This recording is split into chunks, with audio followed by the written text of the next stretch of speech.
all the beautiful knowledge that we have. And we want to thank the brother again for the opportunity to always bringing the brothers together to hear what we wrote, what we talk about, what we are about. And that's always, so get that brother their hand. Brother, get that brother. You come up, brother. You come up. Get that brother hand. Give him a hand. Now stand up so y'all know. If y'all know who the owner of this black bank is, there you go. There you go. All right, all right, all right. Look here. Where my little brother at? Where's Dr. Ali Muhammad at?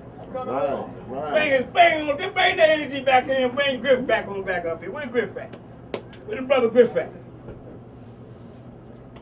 See, y'all don't know I know Griff. Way back. First time I met that brother, I was like, brother, I didn't know you were so tall. But no, he's a giant in his stature. Y'all have to comprehend that. He is a giant in his stature. He is a giant for what he stands for. Okay, you know, it's all right. It's all right. I went to go pick him up one time on a detail, and I've been short all my life. So when I see somebody as powerful, this beloved brother, because he's powerful. And when I walked up to him, and I was like, okay. I got somebody on my side. And he can fight too. What? Yes, sir, brother. Yes, sir. Yes, sir. Yes, sir. Yeah, he's going to take a photo. He's going to take a photo. The brother want to take a photo. Yes, sir. Yes, sir. Yes, sir. Yes, sir. Peace, peace, peace. I can't take notes. Yes, sir. Oh, wow. This is deep. Where that other book at? Yes, sir. Yes, sir. All right, listen up. I know I'm supposed to come in here today and talk about war booty and the disarmed gods. But before I even get into the war booty aspect of it, we have to start with the disarmed gods. Because it starts first with us. And I'm talking about you, black man. I'm talking about you, black God. I'm talking about you who are the ones who all of everything on this earth that's in creation or things that have been created comes from you. But I am so tired and sick of to see that you, talking about us, that we don't became scared of what we created. What I just said. I said we have became scared of what we created. We hold our head down when it comes to, you know what I'm talking about, the white boy. I'm going to say it again. We have been scared of, we have became scared. We are still scared of what we create. We give more respect to the creature, what I just said, to the creature, than we give to the creator and the creator and his family. Because you are that creative family. You belong to the creator. You are who you are. But how you been disarmed? Because they stripped you of that knowledge of that. They stripped you of that knowledge of self. They stripped you of everything that girts you up, that protects you who you are. And the first concept started from here, because we have been stripped down and messed up from the head up, from the head down. I say head up first because the reason is why I say that, because some of us don't even want to think. We like being straw man, and I'm going to touch on that also. But we've been broke down for so long. From the neck down, we have nothing left because we have allowed ourselves to be taken. What's that new movie they got coming out? Take It. You've been took a long time ago. Not only have we been took, we've been shook. Not only have we been shook, but we just messed up. Period. And why? Because we are afraid to arm ourselves with knowledge of self, with the reality of self. We are afraid to arm ourselves back with our nationality to bring us back into our reality of self, of who we are, what we are. And it's an issue. So when I say war booty and the disarmed gods, I'm talking about you.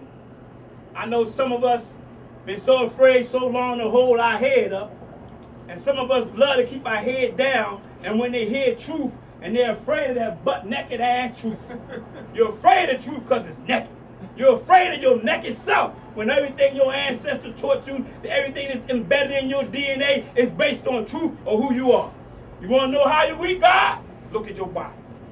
You want to know your body is made up of minerals, so everything that you should eat should be putting in minerals inside your body.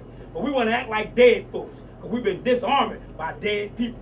I said earlier that we have been disarmed by those that we had created, and I'm calling them the creature.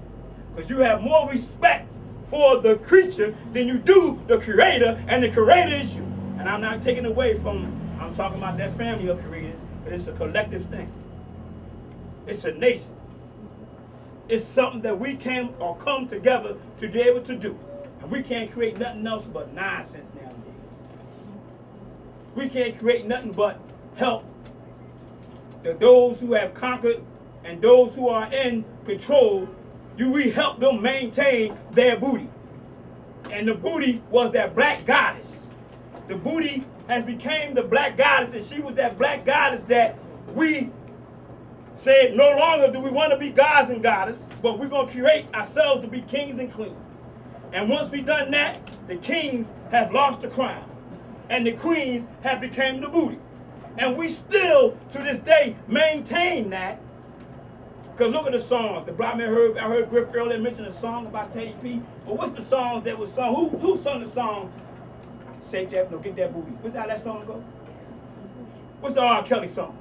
Booty something. Wait a minute. You know what I'm talking about. You know y'all know the song. What's the song? Feeling on your booty. Huh? We allow that nonsense. We be smacked upside our head. Feeling on the booty. And from what I heard, it was a white boy who actually was the one that came up with the first song, Retain the Booty. See, but we allow that stuff. See? Because it's about us. I'm talking to you, black man. You are afraid to stand up. And those of us that are in the religious world, I'm calling you out today. I'm calling out all you pastors, all you imams, all of you. I'm calling you out because what you do, you say you keep your head up, but you keep it tilt with one eye winking. That's what you do. With one eye winking. And brothers, some of us, we keep our head down so low that we're afraid of truth. And we don't want to accept the fact of what our ancestors left on record. I'm quite sure, show a picture around this room, God. That if you stroll around this room, you will see what our ancestors left on the wall. This is the Black Bank. And the Black Bank said that we was gods and goddesses, did it not? The Black Bank said that we was gods and goddesses, but what happened? We were stripped. And it wasn't a title. It was who we are. But we are afraid of that. Because when we are in this Black Bank and we see these books and we read and we study, we don't reproduce ourselves or produce ourselves to go back in that position as gods. Because again, if the Black Bank, this bank that we're in right now, says, when we look at these books, that our ancestors, when they created what I say, I said we are afraid of the creature, did I not? It said when we created the tomahawk, that's what they call it. And it showed a depiction of them on the wall, and it showed that we created them. How is it that we have more respect to the creature than we do the creators? How is that? Then you wonder why we're in our condition that we're in today? Because you are still afraid, black man. You still scared, black man. We are afraid to be who we are again. How was we disarmed? We was disarmed. Taken everything from us, stripped. From our head down to our toes. We have nothing left. Aren't you tired of that?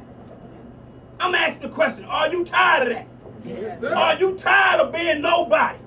You think because they put a black president, I better not say that. He didn't tell you God. He didn't get up on there and say, peace, God. He still said you're a minority. And minority means you're a damn child. Time for you to grow up then, minority. Stop hollering about you a child of God. Time for you to grow up and be God.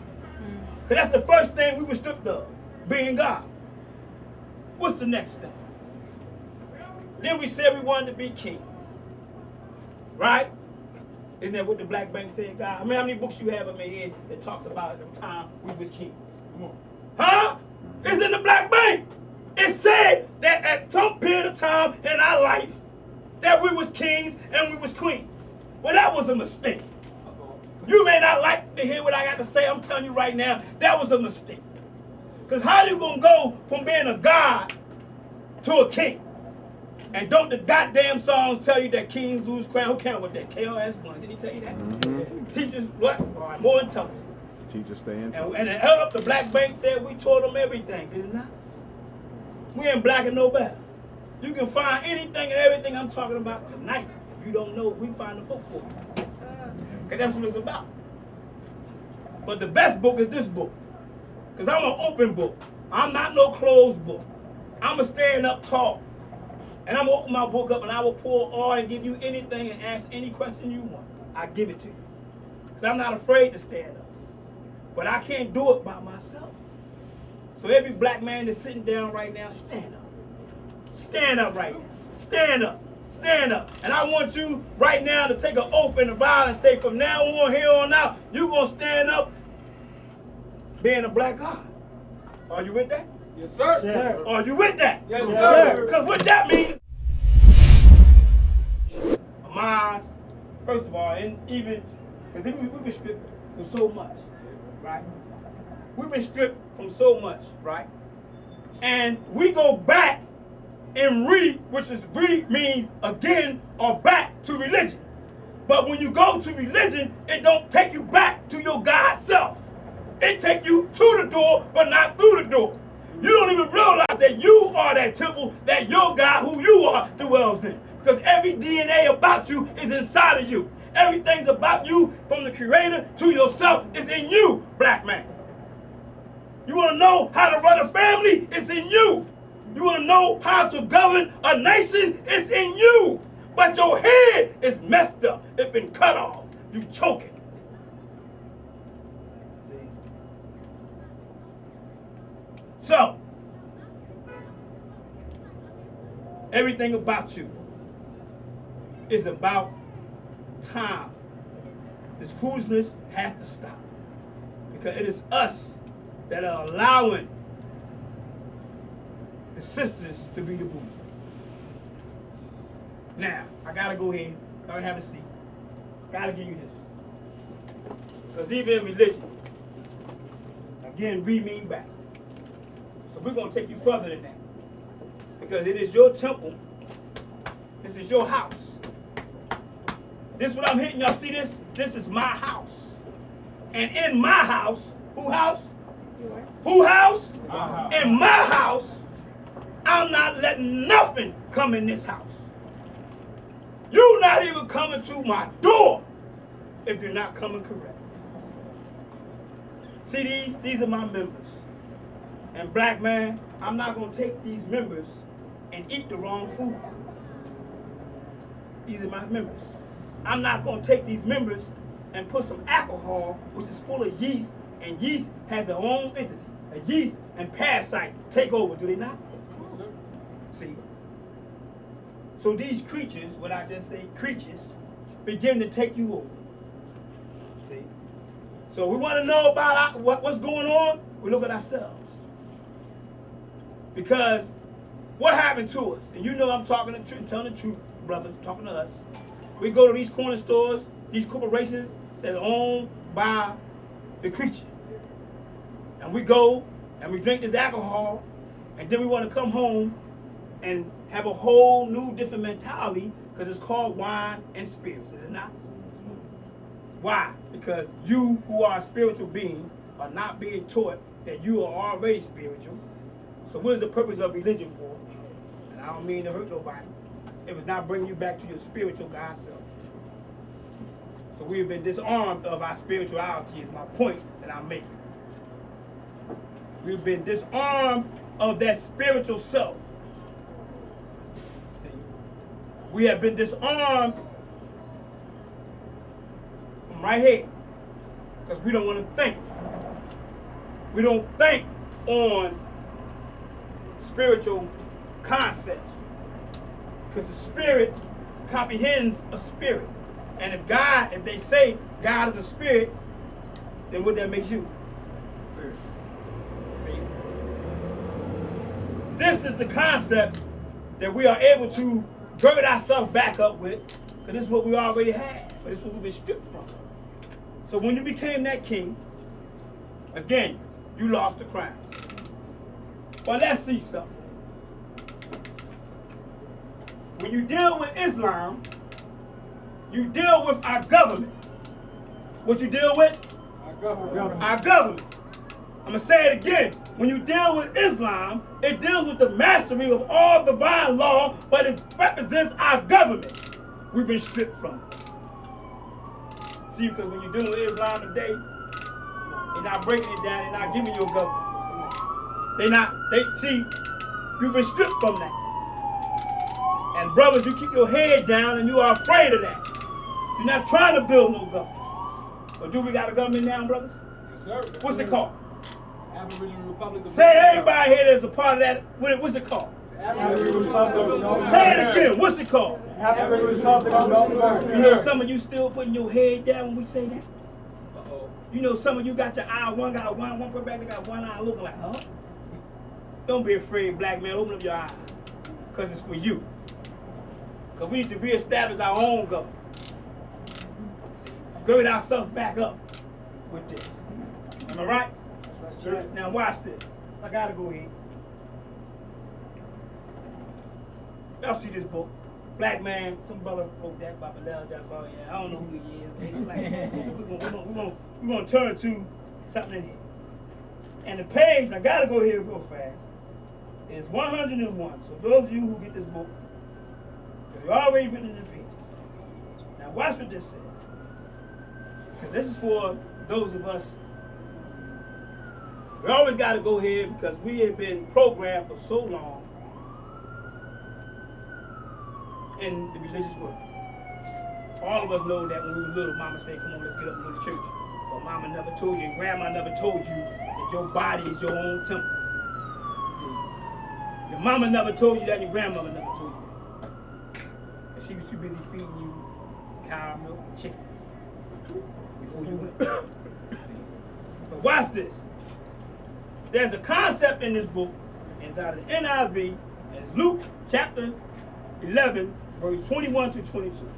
It says, when a strong man, at one particular time, see, when you become a king, kings and queens is lesser than a god. Can y'all comprehend that? Let's do some math. I'm gonna say this again. Do y'all agree with that, first of all? Yes. Yes, sir. King and queens are lesser than God. Right? Yes. Now, in your religious world, it says in the scriptures that you are the children of God. So if you are the child of God, that makes you God. That's stronger than, because hold on, because even they say the Messiah said he's Lord of Lords, Kings of Kings, which means he was greater than the Kings of Kings and Lord of Lords, right? Is that what it says? But watch this. When you want that concept to be just a king, someone can come along stronger than you. Is that correct? Because that's what it says. Look what it says. It says, when a strong man fully armed, that means you was girded up. You knew. You was what? Ready. But that not know that. That means you are ready. Because it says fully armed. Guards his own house. And his possessions are safe. See? So when we was kings and queens, when our ancestors walked around being kings and queens, everything they had was safe. Well, what measly-minded brother came along and said, no, I want to be a king? Who did that? But look what happened. It says, but when someone stronger attacks and overpowers him, he takes away the armor in which the man trusted. See, we trusted, not believe. Look what I said. We can trust what our ancestors instilled in us. Why is it now that we so stuck on belief, and belief is nothing but a state of a lie. B-E, state of. L-I-E means lie, and F-L-I-E-F means willing.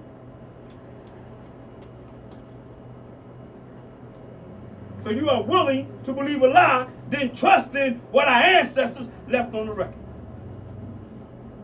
If our ancestors left on the record that we was gods and goddesses, why is it that you can't trust in that anymore? If our ancestors left that we created this certain creature or this being, and the biological evidence is right there. Like the God always say, when you stand in the sun, if we in the sun don't do nothing but help us out, do it not? Or if someone else be in that sun, it kills them. See? But because we are in belief, because we're in that state of that lie, I'm going to say it again, B-E means state, L-I-E means lie, and B-E-L-I-E means what? Not true, which is be-lie, and L-I-E-F means willing and able, and then when you put the word together, it's belief.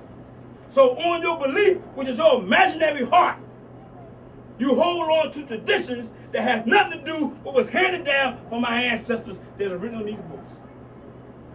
So once we stepped out of that reign of being gods and goddesses, then since we wanted to be like the creature, it gave the creature the opportunity to be stronger than you. And since the creature is now stronger than you, is he not? Because you're the goddamn minority. How is he the majority? I'm going to ask the question again. Are you not the so-called minority? And they the majority? How is they the majority then? We ain't doing the damn math then. See? Because you still caught up in belief. You still in that imaginary world. It says, how the one that is stronger divides up the spoils. And the word spoils mean booty. I ain't gonna get on that part yet. I gotta go one more book. Where my guy? Where the guy book at? Here you go. Here you go. The guy book right here. This is the guy book, right? It's your book, guy. Where you got, guy? It's your book. Yes, The Lost Aboriginal Heritage of the So-Called Negro Afro-American. Now watch this. You have been stripped again of who you are. So in your belief, you run around here and believe that we Africans. How we Africans, but we don't even, in the books, you read the books, and we have two books in there explaining to you. That it was first brought to the continent, and I don't want to hear nothing about you saying, well, it was in the hieroglyphs, and it meant motherland. Yeah, but they're going to do with who brought it there. Because it was the white boy who brought it there. It was the white boys who said, when they conquered the northern part of the land, when they beat Hannibal, okay, and he named it, that little province was named after that Roman general, Africanus. So that little province was Africa. So how did the whole continent become Africa? It should be the question. And then why we still hung on? And we so hung up on it that those who know give you that one eye. See, and those who don't know just put the head down. Because they don't want to stand up when I say, no, you and your nation as Moors, because that just dealt with our government, meaning the Moors, Muslims, dealt with what? Our government.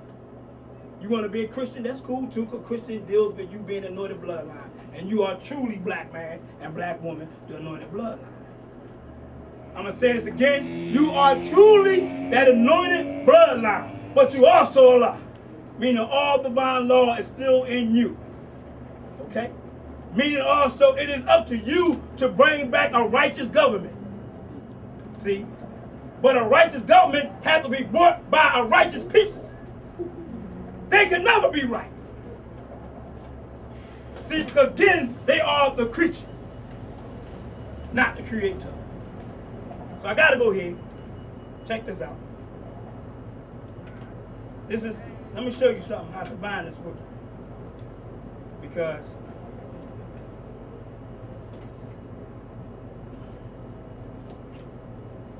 watch this.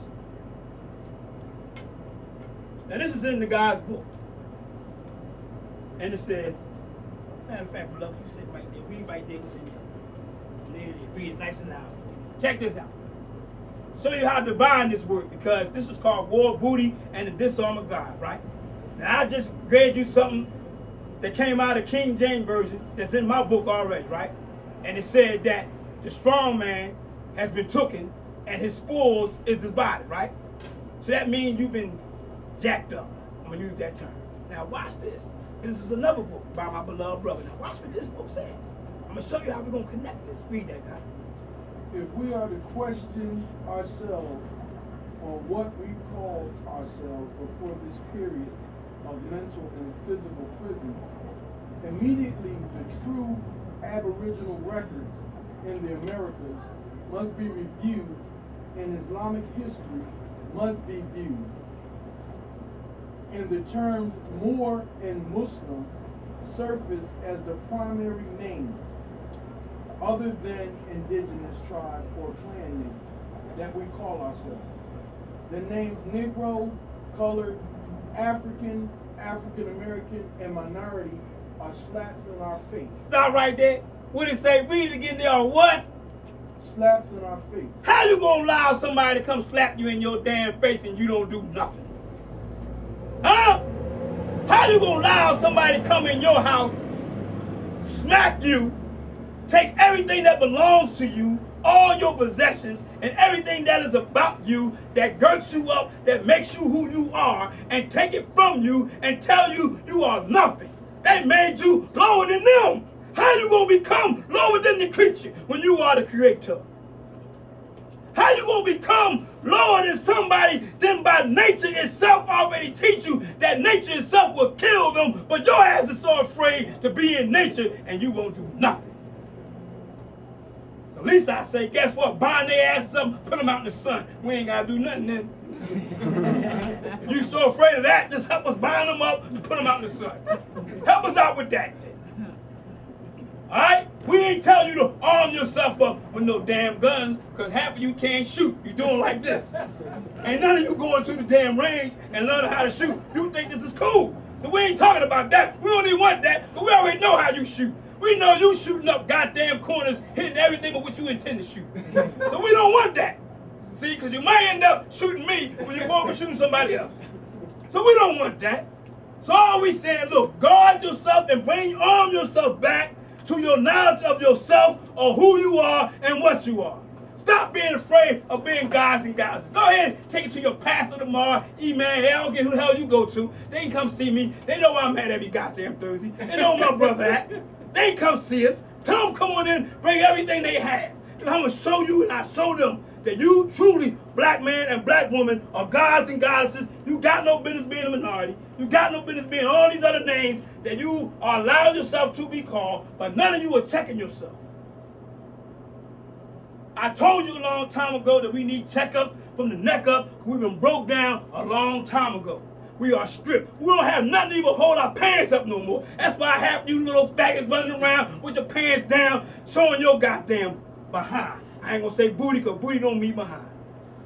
Now dig this. But it's us, because I remember when I came up, the elders wouldn't allow that. But we the elders now that's in this room, and we allow it. We the elders right now in this room, and we allow it. See, those of us that know what it means, we like this.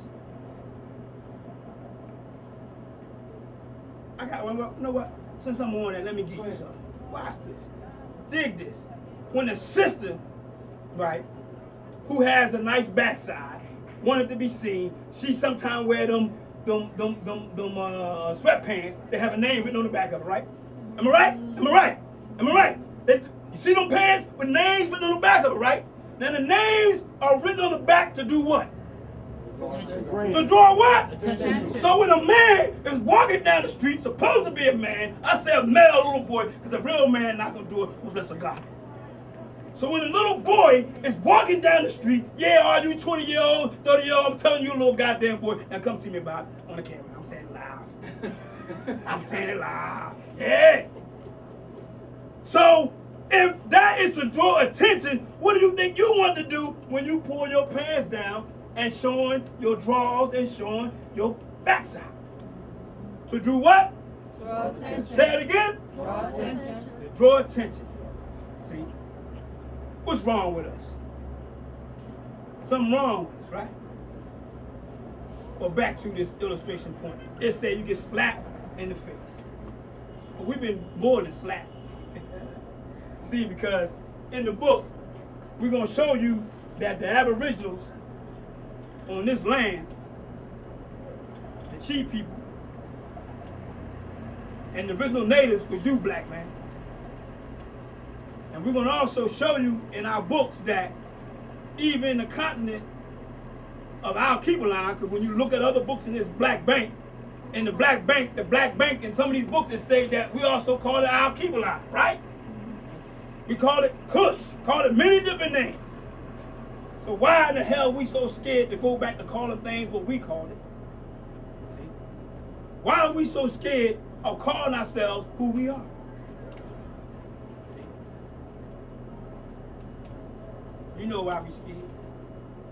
Because even though I'm going to show you when we talk about the war booty that the system became the war booty, but in reality, you also the booty too. Oh, no. See, you are the booty too because you allowed somebody to come in our house. We did it. We allowed some because one of my ancestors did it. I may not did it, but say Chief may not did it, but say you may not did it, but one of our ancestors did it. Open the door for them. Matter of fact, they didn't have to fight. Open the damn door because they was so, I don't know what happened, they was shook.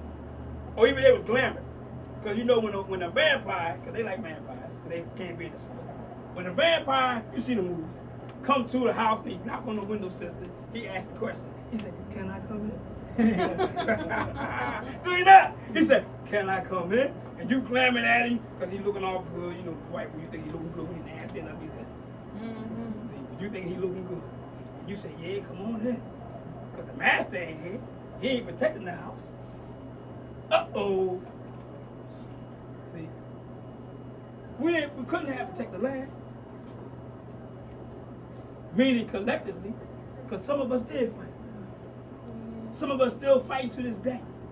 The Aboriginal Republic of North America is still fighting right now as we talk, as we speaking. It's fighting. We standing. And guess what? We got guards, we got security, we got to protect what's ours. Am I right? That's right. We ain't afraid of that. We're not afraid to protect what's ours. See, because we lost what was ours because we was afraid to protect it. Collectively. Because it was some of us that knew all about what we had over here because they was traveling over here in the first place. So even the natives that was here, and there was some of us that say, look, I'm afraid of you doing what you do, so I'm going to help you out. And even when they went over to the continent, and you know that some of the brothers and sisters were still sold and giving up, they ain't had to go over there and rumble, did they? They didn't have to go over there and rumble. We opened the door for them. See, but we still so afraid right now to not realize that this is our land. The whole earth belongs to us. The whole earth is ours. So collectively, as indigenous people, this is why this Aboriginal Republic is based on indigenous sovereignty throughout the whole goddamn universe. So if they come from all the damn shit from outer space and he indigenous, we got him. Long as he ready to, long as he coming with his loins girded up. We don't want nobody no more that's weak. So if you weak and you still, you know, some of you have issues, don't want to deal with us because we teach you to eat like a god. Because gods don't eat dead things. See that? I'm going to say it again. God is alive. What is he? Alive. If God is alive, then why the hell we running around here going crazy over dead things? Huh? See that? Because we give more respect to the creature, than we do the creator. Because the creature eat dead things. Do we not? Then who give you the goddamn dead food? Say it, don't be afraid. The creature. Who, I'm going to ask the question again. Who give you the food? Creature. Whose supermarkets you going to? Creature. Who McDonald's your ass is going to? Huh? Is the food dead? Do it got blood in it? Yes. Are you alive? Yes, or are you dead? See, they disarmed you and made some of us in the straw mans. Did they not? So we have lost our nationality of our national reality of self. So now you are fictitious. So if you're still walking out of here today with a birth certificate that have not been rescinded and you haven't reclaimed your birthright, guess what? You dead just like them. So you might as well go on and keep on eating at McDonald's. We're going to give you an opportunity that you ain't got to let no more. Because now we have a nation that's girded up. Is it not girded up, Chief? Girded up. It's girded up. Our belts are tight. Got our boots on, eating herbs and fruits, walking in the big fat boots. We doing our thing. And guess what? My head is not down and I ain't winking out of one goddamn eye either. Both my eyes are open. I'm going to tell you the way it is. You may not like it. Now we're going to booty. Sister, don't be mad at me. Because we don't be, it's our fault. First of all, we're going to apologize. Y'all brothers, y'all want to apologize? Y'all want to apologize? I apologize. Because I apologize. Y'all apologize? I truly apologize. I apologize for whatever all what my ancestors done, all the way down to my damn daddy, and I ain't never seen him. Don't even know the fool. See, never laid eyes on him, none of that. So I'm glad I ain't nothing like him, because I'm responsible for what's mine. See, he just left me. Look what he left. It's all right, though, because I got a job, right? Come on. But dig this. Sisters, booty means spoils of war. And we know that we have lost all things, and we have allowed you to become the so-called booty. Booty has nothing to do with the backside, has anything to do with the spoils of war. And I know that the booty love being the booty. You got more videos, YouTube. They still got MTV, whatever you call that crap. Yeah, they still got that. All that stuff. Showing our women hollering about their booty and talking about their itches. Isn't that crazy? See, because we don't want, I gotta say this again, I always say it, but I need to repeat it again. You might ready to? All right, I'm gonna say this again. Gods, the goddesses, kings to queens, kings lost the crown, queens became the booty, to dog, cause ain't no children behind, I'm gonna say it, to dog the bitches. Because the dog is a dog and the bitch is a female dog. And we run around and we call ourselves that, do we not? We walk around and communicate that all day long. I'm talking about you sisters now. You know goddamn well all day. She my bitch. Huh? See, but it's our fault. It's Bilal's fault. That's who fault it is. It's my fault. See, now we don't became dogs and bitches, but now we're doing another transformation. Now we turning into homosexuals and fags. Oh yeah, because our children, that's what they are now, and we accept it. You know goddamn well I'm telling the truth. Faggot come to your house, you let him in your house, you open the damn door for him. I'm talking about dykes, I don't care what they are. Homosexual, dykes, faggots, all of them. We let them in the door. We let them think that it's okay to be up in our home, and your home is always supposed to be protected. I told you that earlier, did I not? You don't protect it with nothing.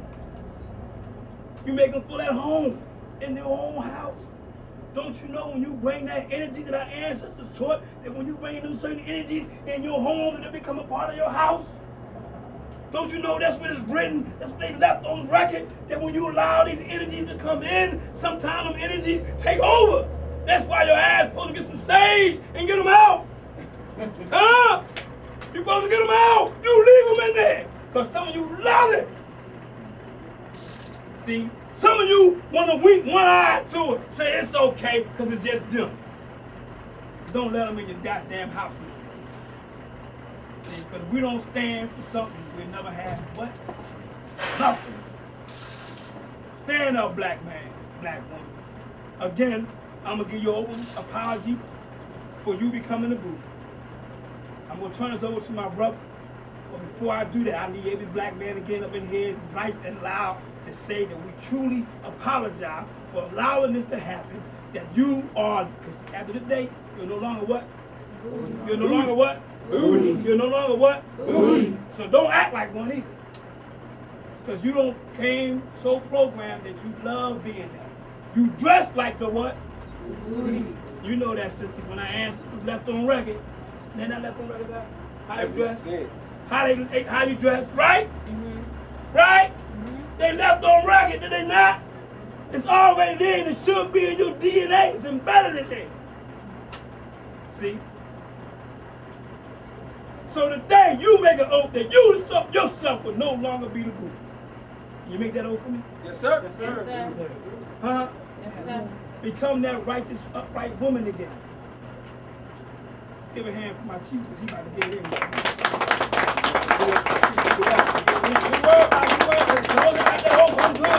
Yes, sir. I'm going to take 1 minute, slide this projector over here so we can see it, then we're going to jump right in. Take maybe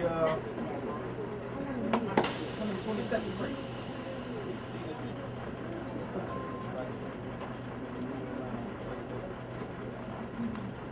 So I would get up and do one of these or something.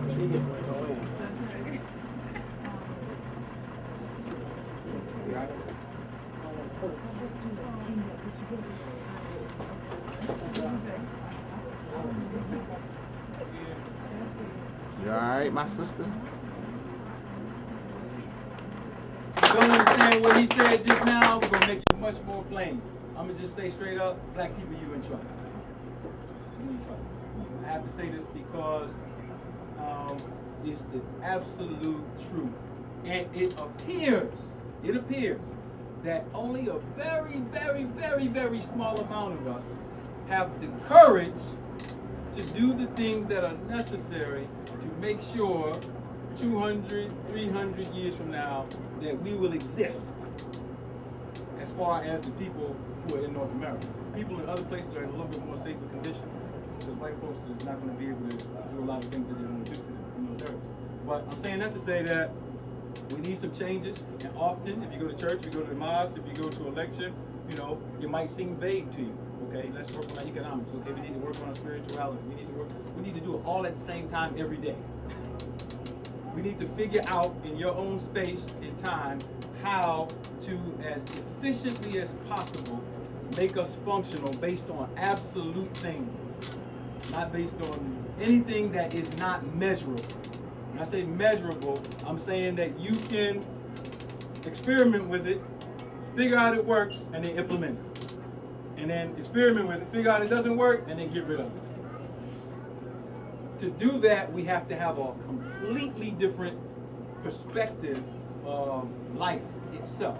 All right, so I'm going to take some very simple things, I'm going to take some complex things, I'm trying to make it all fit together because we're going to be all over the place tonight, but that's just what's coming down. Okay. He started out war booty and disarmor gods. War booty, he explained what it is, disarmor gods. In that particular state, you can't do anything. Now, some of us, I watch, when he says, well, black man is God, and then the creature, then of course you get confused. Well, how can God be defeated by a creature? You know, all these thoughts come up. I could see a dead squirrel outside. It's dead, but it's still a squirrel. Now, it's not going to get up and do nothing because it's dead, or it might be lame or limp. So, it is your concept about what these things are that is the problem. We don't know what a God actually is. Maybe we never even looked up the etymology of the word and seen where it came from, okay? Or the current use of it, you have a particular meaning, you have a particular meaning, and it's a dysfunctional meaning. It means nothing. Your God can do nothing for your reality. So we entitled to believe whatever we want. I am not here to change anybody's belief, thoughts, or whatever. But I'm saying if it's not working, throw that in the trash. If it doesn't work, throw it in the trash. Okay. Our subject today, government is business. When people hear y'all running your own government, they start, you know, having conniptions. Oh, how can y'all do that? Listen, government is just business. Businesses are just families who get together with plans And in this sense, in the current time and space, they get together and put plans to run other people's lives and other people's affairs. And they do that through social engineering. Everybody in this room is a product of some social engineering. It could be progressive for you, or it could be regressive. The progressive side is if you sit down and you socially engineer your own reality. But 99.99999% of the people in this room are not the product of a socially engineered reality where your parents and grandparents sat down and planned for you to be in a certain position. No, somebody else planned for us to be here in this condition that we're in as a people. They didn't plan on us to have this meeting that we're having right now. But they calculated that it could possibly happen. That you could possibly start waking up, and then they implement other measures. And they have resources because they're able to get resources from us. So we have to learn some indigenous magic tonight. And we have to get some courage to change our reality. Government is business. Do not get spooked out. When you see big buildings and those things, that's just human energy that built that, and belief, full faith and credit. Get down, get down. The biggest religion on the planet is democracy. We all believe in it. It's a white God at the head of it. The angels are white. The bankers are white. And we participate in it. All right? And we believe in it, even though it's an illusion. So we make it real. So that shows you who a creator is. A creator is somebody who gives power to something to allow it to come into existence. We create every day. Quit being spooky. Somebody talks about the creator. Oh, I'm not the creator. But you're creating every day in your life. You might be creating bullshit, but you're creating bullshit every day. So a God can create bullshit. A God can create peace. A God can create wealth. Whatever we want to create, we create it every day. You can go create a baby right now. You can go create an argument. There's no spooky spirit throwing the argument down into your head and making you go argue with your husband if you leave here. That's your choice. So you have unlimited amounts of power, especially as groups, but we misuse it through somebody else's social engineering. So you're in a cosmic war. And the key to all of it is disunity amongst us is problem number one, and it's based on confused communications. The people who run J.P. Morgan Chase do not have confused communications. They have bylaws, they have managers, they have a vision from the CEO and the board of directors, and they execute it. People who are successful, whether they're devilish or good or bad, that means nothing. If they're organized and they have a vision and there's nothing to impel them to stop executing that vision, then they do it. But they have what? A common value system. They have what? A common economic value system.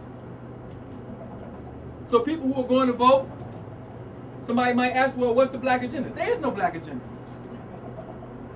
Barack Obama already told you, I'm not the president of black people, I'm the president of America. He just let you know you have no power. He's not being fair to everyone when he says their statement. He's telling you, I'll address Jewish people, I'll address Native Americans, I'll address gay people. You, I'm not addressing because you have no power. So why waste your time? It's a waste of time. What they're saying to us is we are disunited and weak and confused. So we're going to go with whatever is given. So I'm going to prove to you in about 180 seconds that government is just business. You need to understand that. Don't get spooked out about it. No, the mayor doesn't run anything. No, Tom Corbett does not run anything. No, President Obama doesn't run anything. The families who gain the wealth off of slavery are the families who still run everything today. Specifically, how many people in here got a mortgage? You got a mortgage? You got a car? You got a car? Ever been to court? All right. You own, okay, these are things that you think that we own or whatever, or, you know, we participate in. Birth certificates, all those things. Those things are collateral that are owned by people. Let me break it down to you real quick. We did this lecture a few months ago. But the purpose of the lecture was to show you that there are 21 companies ran by specific families that own everything in the United States of America. The Federal Reserve doesn't have any money. The Department of Treasury doesn't have any money. All the money is in the people. The money is your energy and your attention.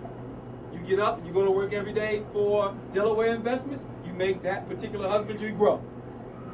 You send your children to school, there's a platform to socially engineer them to think a certain way. What you gonna do? Go to college? Go to the Army? We control all that. We set it up. We who? The people I'm about to identify. Everything is ran by a corporation, which is ran by a family, which is ran by people sitting down and planning. If you want your life to change, you have to be sitting down and doing the same thing. If you're not, then you're gonna stay in the same boat. It's not going to change. Jesus can't change it, Muhammad can't change it, Allah can't change it, nobody can change it. So what we have to do is get out of the muck and mire and get into some reality and just think for a moment, where are we at? What's going on? So who runs? Let's do this real quick. Who's running this?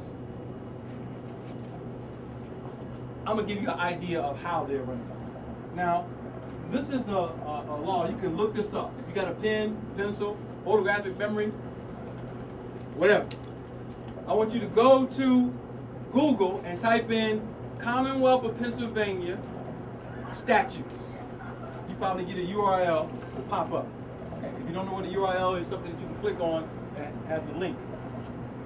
All right, and then I want you to go to Title 13 of the Consolidated Statutes for Pennsylvania. Pennsylvania Consolidated Statutes. Title 13, Section 3202. That's where you're going to go. And I want you to see that not only in Pennsylvania, but all the other 50 corporations, this is what is happening. You are negotiating with no knowledge. This is how social engineering happens. You make a people, impress thoughts, behaviors, dynamics upon them, and their whole life they're contracted. They're making spiritual contracts, they're making marriage contracts, they're making all types of contracts, and they have no idea what they're feeding. And you can get 300 million people to do this all together if you are a really good social engineer, or groups of social engineers. And what are we saying you are negotiating? All right, you're born, bam, your mom negotiates you to the state. That's the first contract. So look at this. I want you to read this. This is law in every state. This is what legislators sit down and allow law firms that you don't even elect into position to write. Look at what they wrote. If you've never seen this before, it's good for you to know. If you've seen it before, just take note of it again. Negotiation is effective even if obtained, one, from an infant. So people can negotiate with infants. Hospitals negotiate with infants through their mothers. To do what? To sign them over as property. Negotiation is effective even if obtained, one, from an infant, a corporation exceeding its powers. It's still effective. A person without capacity, still effective. By fraud. Everybody know what fraud is? Fraud is when you beat somebody. You're doing them dirty. But it's effective. This is law in Pennsylvania. You get me on this? This is law in Pennsylvania.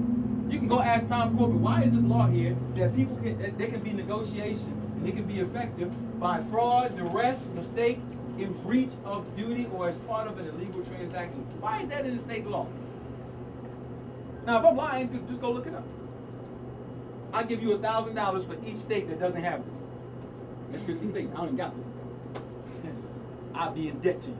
But I'll sign the contract tonight if you got it. All of them have this. Niggas don't read. We could write anything we want in. Nobody's reading this stuff. Why don't you read it? Because you're uninterested. Why are you uninterested? I'm not supposed to read that stuff. I'm not going. But people are all around negotiating, right? How many people negotiate? Your contract. Everybody in here got contracts. You got contracts all in your pocket. In your wallet. So this is happening every day. Now, it didn't say negotiation is legal. It just said it was effective. Cause and effect. I mean, it happened.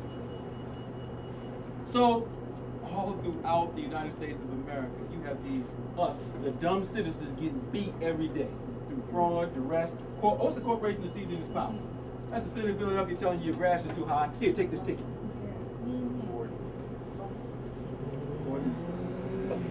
My grass is too high? I'm not making the grass grow, but you have to cut it I'm going to tell you you have to cut it. What if I don't want to cut my grass? What if I eat grass? No, the ordinance says you got to cut it. So what I'm saying is, when we think we have rights, rights is that which you can enforce and protect. We don't have rights. Police can pull you over, do anything with it. Cuss you out, pull you out. Then you got to go through trying to get a lawyer that you can't afford to fight them for beating you up. This happens because of people. Okay? So this is happening, but check it out. I want to show you the 21 companies that own everything. Now, how many people know what a treasury bill or treasury note, treasury bond, stocks? You ever heard of those things? All right, let's say you have a company like McDonald's. They sell stock certificates to people. People invest in that corporation so that they can pretty much flip money and pay the investors. Okay. When you get a mortgage, you're investing in the company. You don't know that. All right? You go sign a promissory note, you put your signature on it, and you think that somebody gave you a loan. All right? You get the house, and then you start paying a note. You paying the note, by the time you pay the house off, sometimes you pay the double amount, triple amount, depending on the situation. Or you get foreclosed. Anybody got a license in here? Pennsylvania? When you pay a parking ticket, you're not paying the state of Pennsylvania. You're paying JP Morgan Securities LLC through one of its subsidiaries, which is Wells Fargo. How does that work? The Commonwealth of Pennsylvania has no money. So how does this situation work? The people and the wealth of the United States of America only had one place to start from. And do you know where that was? Slavery. Before slavery, white folks had no money over here. I want to say that again. There was no other industry for white folks to make money. The only industry was slavery. All right? So I'll give you an example. Anybody heard of Lloyd's of London Insurance Company? That's an insurance company and one of the largest ones in the world. Right? Check their corporate history. The first jobs for Lloyd's were insuring slave ships. Before that, Lloyd's of London did not exist. They insured slave ships, which means that they put indemnification on the ship to make sure it got to where it was and they got a return. All right? The ship will pay for the insurance. Just like you go and pay insurance on your car, they'll pay Lloyd's of London and saying, if this ship doesn't make it here, I want you to cover us. But if the ship made it, they got payment. They cool. So they built the world's largest insurance company off of insuring slave ships. So that company still exists. That's my point. And all the companies that came out of slavery are the companies that's running the banks and everything now. But they're private companies. So, Commonwealth of Pennsylvania came along. It was already corporations and companies dealing with the mining and other things in North America. They just got stronger and stronger as time came along. But the Commonwealth of Pennsylvania can pay all of its teachers, everybody, in advance, and they do it by pressing a button or receiving a button that's been pressed. How does that happen? The Federal Reserve presses a button through something called a Depository Trust Corporation, and then that money is funneled into accounts so that all the teachers, the governors, the sanitation workers, everybody can get paid at the press of a button. Now, if everybody's getting paid at the press of a button, then how is this exchange made? It's made through a computer, and the only thing they require of the Commonwealth is, okay, you got a bunch of dumb citizens, we want you to rob the hell out of them and give us a return. And if you give us a return, all right, we'll keep funding your government. Now you're seeing governments, local governments, county governments claiming bankruptcy. Why are they claiming bankruptcy? Because they're in deficit. What does deficit actually mean? It means that they are not robbing their citizens good enough. So they can't pay back the bond holders. So in the Commonwealth of Pennsylvania, when you look at the general obligation bonds, Wells Fargo is the loan transfer agent.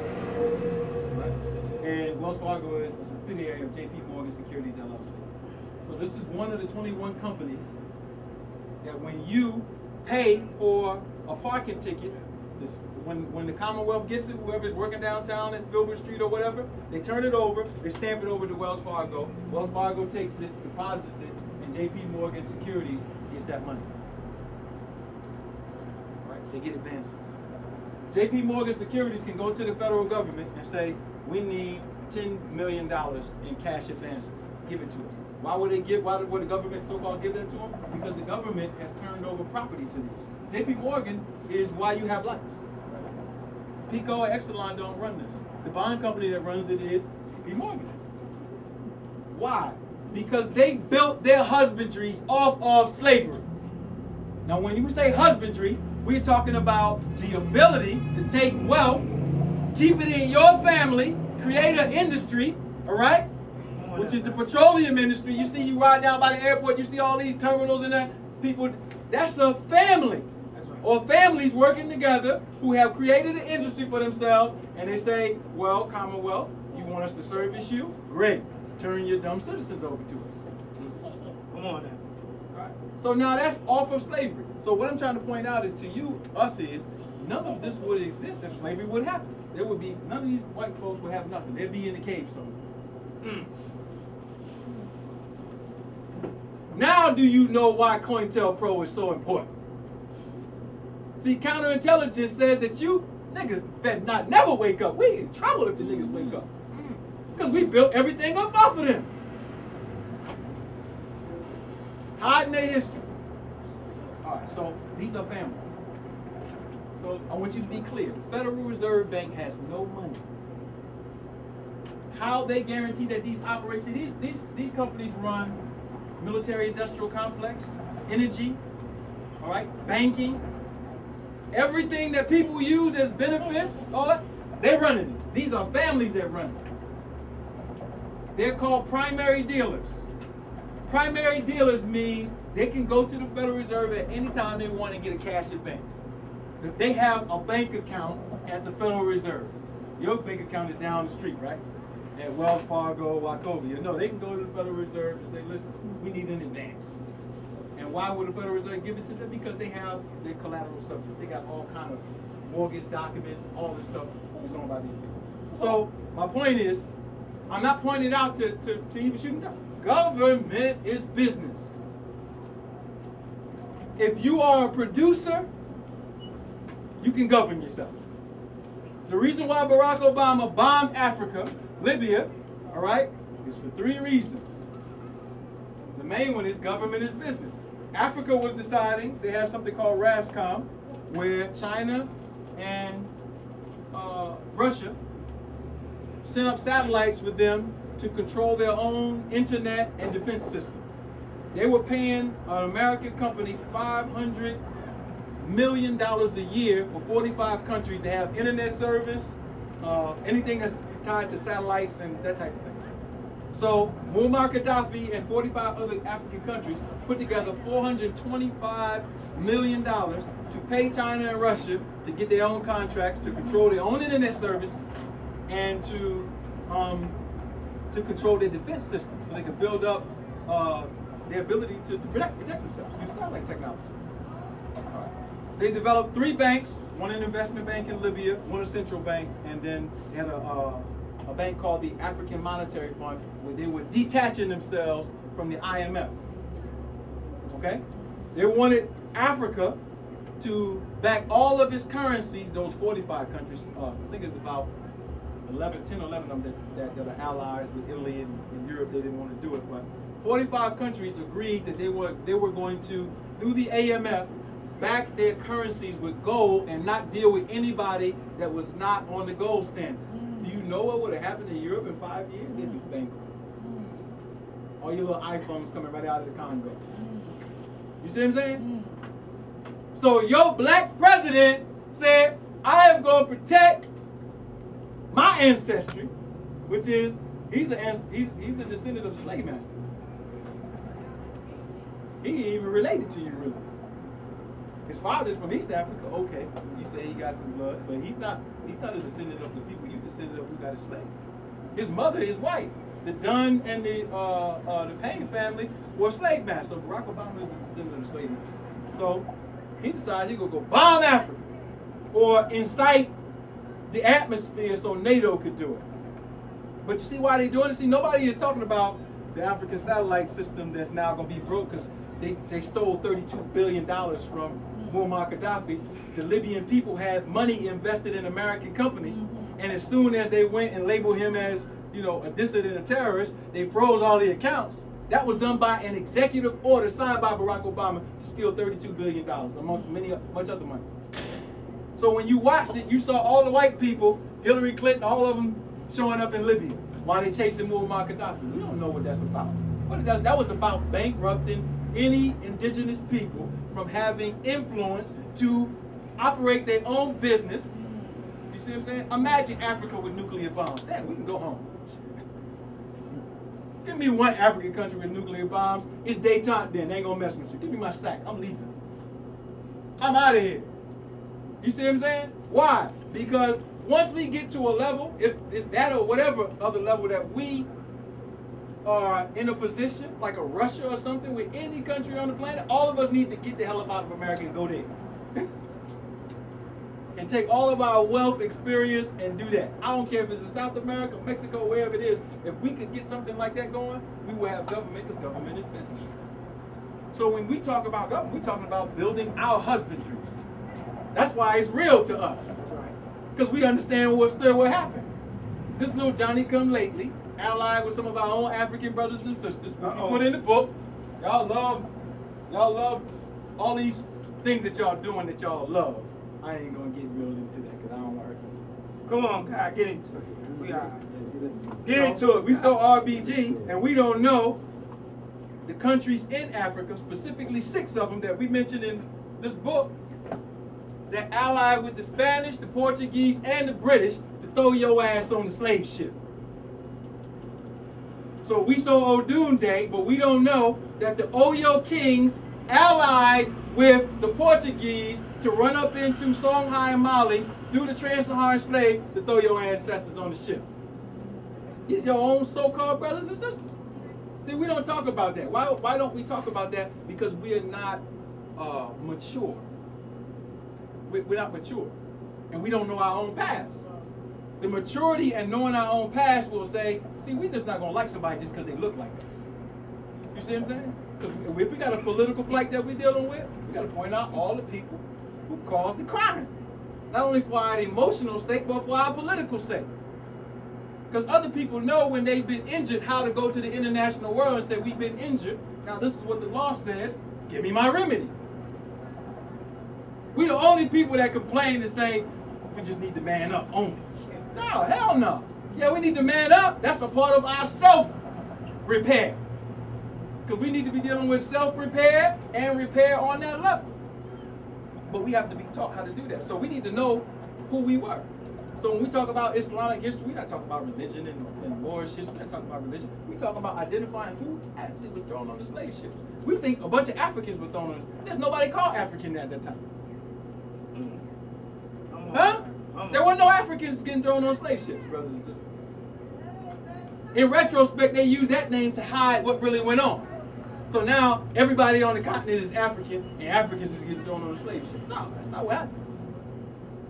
It was particular groups of black people who white people and some of the other so-called Africans were jealous of, who they decided to go into a plot against.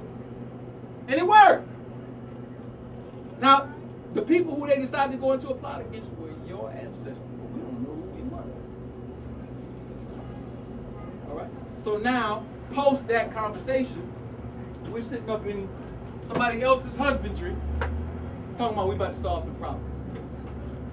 We're going to go on a rally. I got a nonprofit, right?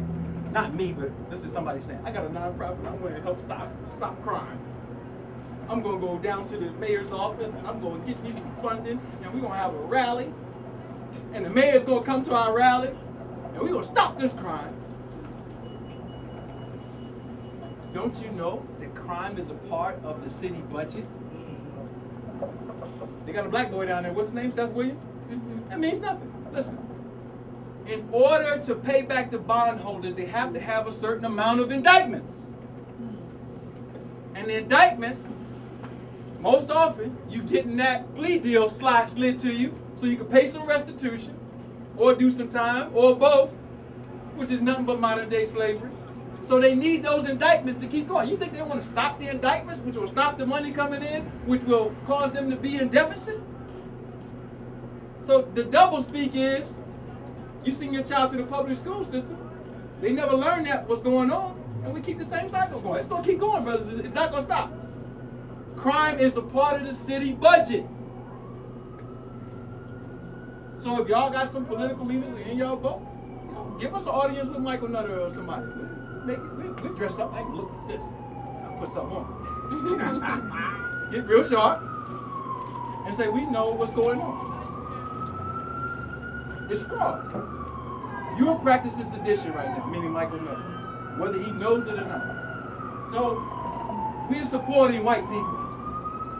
And there's other white people in it now. They 14th Amendment citizens too, support their own brothers and sisters to their own detriment. But we up in it.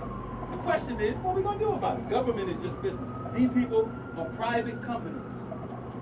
But they run what you call government. When Barack Obama signs a stimulus package, it's only a promissory note. Where are you going to get the money from? Somebody has to buy treasury bonds or treasury bills for them to move the ledgers.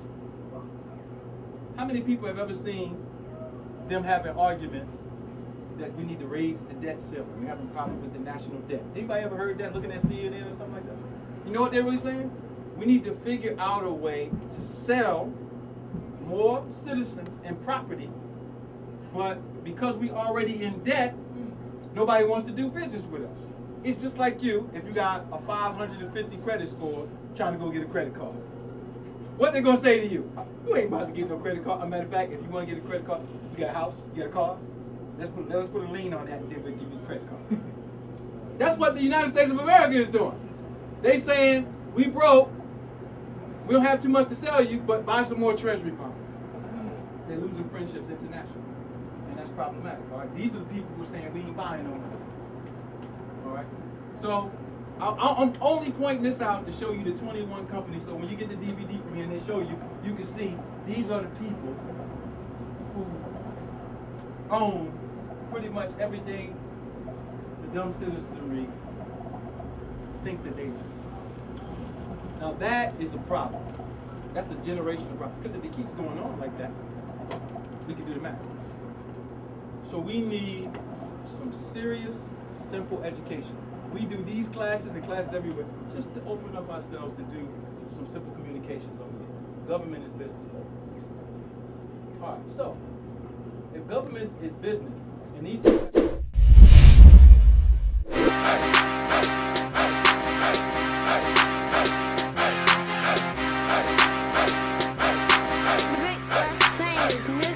right off the Barnary sub-stop, Philadelphia, PA.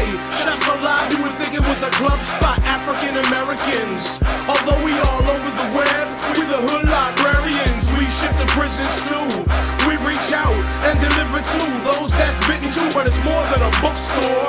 You want it, we got it. Mixtapes, DVDs, and culture products. Blackandnobel got our hands in a lot of projects. We welcome on to come build. The energy is positive. Every member of the team is awake and conscious. Come through and experience this place of knowledge. They say they'll put it in a book if they want to hide it from us, but we got them books so you can buy it from us. Something to read while you on a train or riding the bus. Get your read on, food for thought, get your eat on. Blackandnobel, I buy my books at Blackandnobel. Blackandnobel, I buy my books at Blackandnobel. Blackandnobel, I buy my books at Blackandnobel. Blackandnobel, I buy my books at Blackandnobel.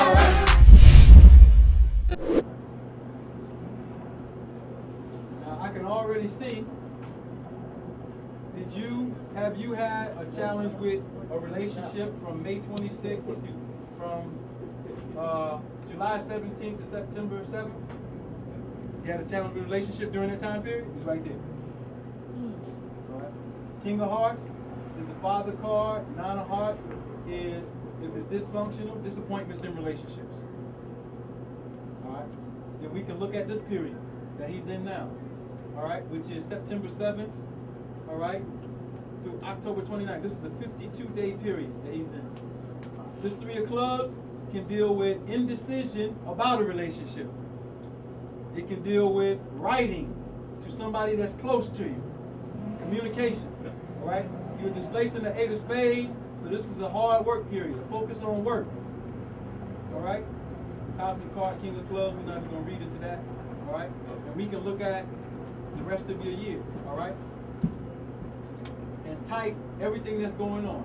From October 29th, all right, to December 20th, you're dealing with having faith in relationships or negative attitudes about relationships. That can affect your finances. All right? But there is a desire in you to get that relationship started so I can see the trilogy of what's going on there. All right? And then you can go on through to the end of your year. The smaller cards tell us more details. All right? So if we were in your 13-day period, which 13-day period are you in right now? Let's see. September 7th. All right, so you should be right here in five of spades. The five of spades can deal with a move. It can deal with changes in work. All right, during this period, from September 7th all the way till like the 20th. Then you can look at the result of the year. All right, so this card right here tells us what's going on as far as the thing that can build you up or tear you down, and the result. So we got a Jack of Clubs here, and it's displaced by a Three of Clubs. This means that you have to use your communications intelligently to be decisive. If you're indecisive, it can cause a problem. All right. But your result appears to be that you're going to get a focus on some finance, and it has to be based on creative labor. If not, it can lead to problems with work, indecision about work, real estate. So there's a lot here. What we do is we read every card on this chart. Every one of them. Every one of them. All right? And there's more cards to read, but we can give a full reading off of this. Tell you in 52-day periods what's going to happen, 13-day periods, weekly day periods, weekly day periods on here. There's something we call quadrants. So it's just, this is, when we deal with divination, there's different ways to do this, but this is the easy way to do it. And our work is to teach the system so that we can teach our people their attributes, their powers, their ancestry, so that they can look and say, okay, if I'm in the Nine of Spades, placing the Nine of Spades, in a 52-day period, and I'm on a daily Nine of Spades, I ain't going outside today, I'm chilling out. All right? If I could use my brother for an example. 2 years ago, he had a near-death experience. That's 2 years ago now, right? Yes, sir. 2 years ago. Riding your bike. Where you on? McDade Boulevard. Yes, sir. Leaving Sister Linda's. He got hit by a car. 3 compound or 2 compound fractures? 3 compound fractures. Compound fractures mean the bones sticking out of the skin. All right? Bones all on the side. He's literally dead. They had to revive him on the scene. We got a call in class. Rafiq was texting me saying Bilal's in ICU. Got there. They had to do 9 hours of surgery on you? 9 hours of surgery. Had to revive him at the hospital again. Died damn near 2 times. All right? It took him a day before they sucked him. When they suck you, it causes you to pull the fluids out. And he woke up, was trying to get up out, like, he went back to sleep. Then when he finally woke up, he didn't know what happened. It was me and Israel there, and there's a few other people. So, what's going on? We have to explain to him. All right. And it only took him a few days, but my point is 2 things. It only took him a few days to get back right to the point that he was home. In a near-death experience, in less than a week, the brother is ready. He coming home. Now, 2 things that stuck out. He was on a death card on that day and that period. Right? Is he here? Imagine if he was not on his cosmic self. You see what I'm saying? Not taking care of his body and his mind. We don't know what's going to happen. What test is going to come before us. But if we're prepared, we can be like his brother right here, sitting there with his wife, chilling. Yes, sir. Yes, sir. Yes, sir. Wasn't he up here just teaching? The average Listening person to that my go through what? That's right. The average person that go through what he go through, walking around in a wheelchair slopping. But because he was on the cosmic diet and the cosmic frequency, he's sitting here right now shining. telling us we war booty. You see what I'm saying? The average Negro who eating chicken and Popeyes, we have the obituary out for him. That's right. But I'm showing it as an example because he beat fate. That's what I'm trying to show you. He beat fate. He beat fate by being in his godhood. That's a small example. Now, our community is on their deathbed. We ain't going to beat fate doing what we're doing, brothers and sisters. And since we're in the Black Bank, there's books in here on economics. There's books in here to give to your children. There's books in here talking about polygyny. There's books. This is an educational center. How much time do we spend coming here to support and to get something out of the Black Bank so that we can continue to cultivate, exchange the money within ourselves, all right, and do these things that will gradually build themselves. So I'm not going to do no more reads because it's 10 o'clock. No, it's past 10. What time is it? That's all right, guys. 10:20. Let's take some questions. Any question that you got for me or the brother? Any questions about the books? Any questions about anything that you have? Let's take some time to take some questions, and then we can get up out of here. Yes, ma'am. I would like to know if you know all these different things, can we call on the ancestors to help us to come through these challenges or different things? I mean, is there something that we as collectively, can do? Yeah. Sister asked the question, as a collective, can we do things to call on the ancestors for our support to get us through these challenges? And the answer is absolutely yes. Now, how are we going to do that? We have to be within our culture. There are ways that we can pray and meditate together. There are ways that we can work economically together. There are ways that we can do a number of things together, but we have to figure out the environments to do it. I'll give you an example. Tomorrow, and every month we do this in our society, we bring families together and we lock the doors. We make everybody talk about the functional and the dysfunctional sides of what's going on with the world. To do it as a community. These people are having problems in relationships. Okay, what's your problem? What's the issue? What's she doing? What's he doing? Let's talk it out based on our value system so we can keep the families together. Let's open up the charts to see where the dysfunction. Are you being dishonest, brother, to your wife? Oh, yes you are. The card's showing you being dishonest.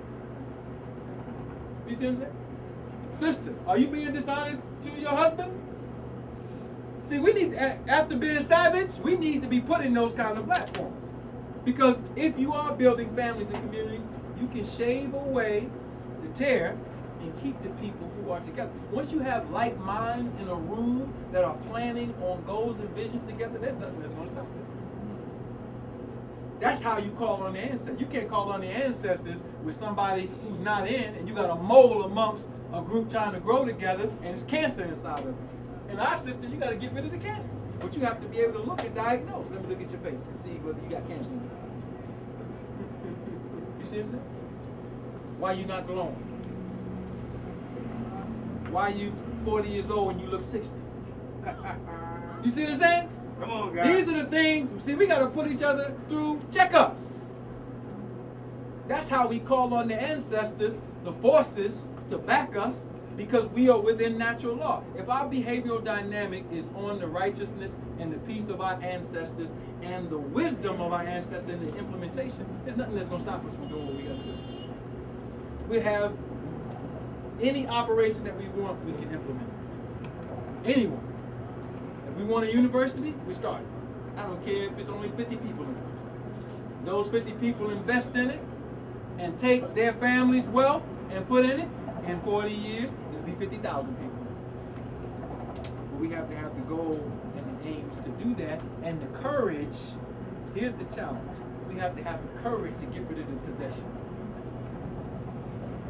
That's what happens. Because now we have to gradually guide our people into being honest with themselves, about the things that we have imprints about on yourself. And being around people who you can trust to say those things and feel comfortable that nobody's going to be gossiping about you, nobody's going to talk about you, and everybody is coming for support. Those are the types of environments that we have to generate. That's ancestral power. You see what I'm saying? Trust and confidence in one another. And being there for each other when somebody is down. Now, Elijah Muhammad said, make a weak Muslim strong. When you see somebody weak, don't laugh at them. Pick your brother and your sister up. But they have to be invited. We have to meet up to talk about this. So whatever community that you're a part of, y'all should have those constructs where y'all are first supporting the families and then have a vision based on some common value system to see those things come into existence. Blackandnobel is a fact. You see what I'm saying? They cannot run this operation trying to tear each other down. There had to be some confidence in allowing people to deal with money and to deal with transactions and to have access to this and put this together. All right? These are the things that we should build. If your church or your mosque or your temple or your whatever, get away from Negroes who don't want to implement those things that will enliven you. If they only want you to come on Sunday and give you 10%, leave them niggas alone. Leave them alone. It's a waste of time. Why invest in people who are not actually sitting down and interested in your personal development? Wow, come on. You see what I'm saying? They gotta be there to rob you. If they are not interested in you personally being empowered so that they can be empowered, and y'all both can be empowered and everybody can be, what are they there for? Maybe they don't even know to ask those questions. You see what I'm saying? So we have to guide our people and give examples of those things. That's ancestral backing. Ancestral backing is being on natural law and implementing the things that we've got to do and getting rid of white folks' thoughts and behaviors. Any other questions? Dr. Ali, Yes, sir. do you have a suggestion for a woman that's excessively bleeding? She's passing clots, like all of a sudden. And before a period, it would come on and stay on for 3 days. And then it like went away. She had sore coat, what's them, those tumors in her uterus. But then we stopped eating chicken, like fast food stuff. We stopped eating all that stuff. We still eat meat, okay, but we eat it once a week, and we eat meat that's wholesome. Okay. But now it's done came back again. She's bleeding real bad. She's been bleeding like 7 days, and she's passed like real big clots. You have any suggestions? First suggestion is there's no such thing as wholesome meat in North America. Well, as holistically as we can. Yeah, but my point, I'm saying, now I'm going to speak facts to you because I love you. I agree. And I want them clots to stop. So, now, our people did eat meat in the past. All right? They ate some flesh. But even in the past, when they did eat flesh, they had the animals on their own farms, feeding them the things that they wanted to feed them. And most of the time, it was an adjustment factor because of environmental concerns that they have when they couldn't get the vegetation. When they had the flocks, and there was areas where they had to take the flocks with them to have food. But those flocks wouldn't get shot up with hormones, and they knew from the time the animal was killed to the time it got into their mouth, that's not happening. So I don't want to hear that nobody is eating halal meat. Because you have to tell me from the point that the animal was born to the time that it got to you, I want to see how you took care of that animal, and then you won't be passing no clots. There's no such thing as wholesome meat. So now we have to figure out how to get your family off of that flesh. That's the first thing. Once a week, don't eat it once a week. I'm going to say it again to you, brother, because I love you. We have to figure out how to get your family off of that flesh. All right? That's the first thing. The second thing, if we are eating something wholesome, I want to know what it is. You see what I'm saying? Because you could be eating some stuff that's sprayed with all kind of stuff. And it could be triggering those same things. So the dietary law, she needs a period of cleansing. We have a identification system where we identify disease, biological disease. All cells are the same. You have over 100 trillion of them.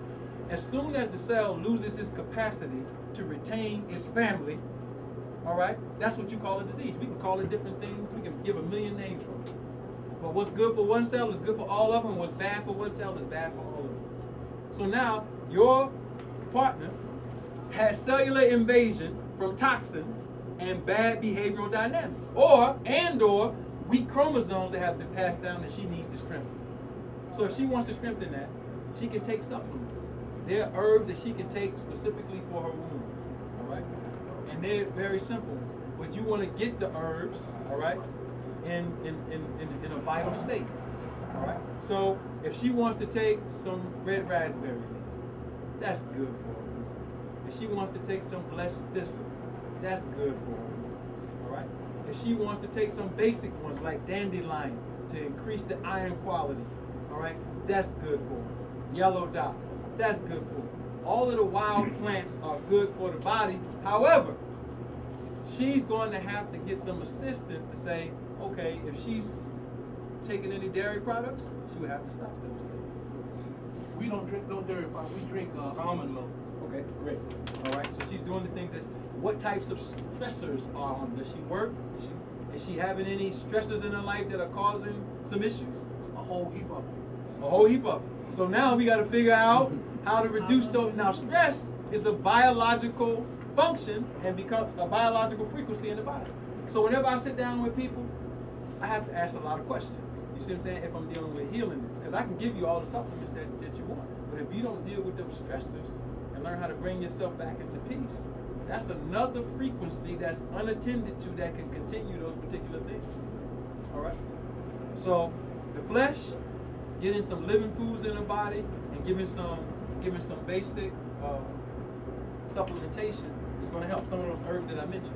If there's anybody else can think of some herbs, you know, shoot them off. You think we can add all these together, like get them in like a compound? Will it be safe? Yeah, you can get them in a compound. We might use. We have a woman's elixir that we give to the sisters. And I could give you my number. I can put my number on the board right now. Anybody got a health problem? You can call me. You can call me, and as quick as tomorrow, we could have something to give you. But I would always like to at least have at least a phone conversation with somebody. You see what I'm saying? Because I don't like to just pass some herbs and say that's gonna fix your problem. It don't work like that. You know what I mean?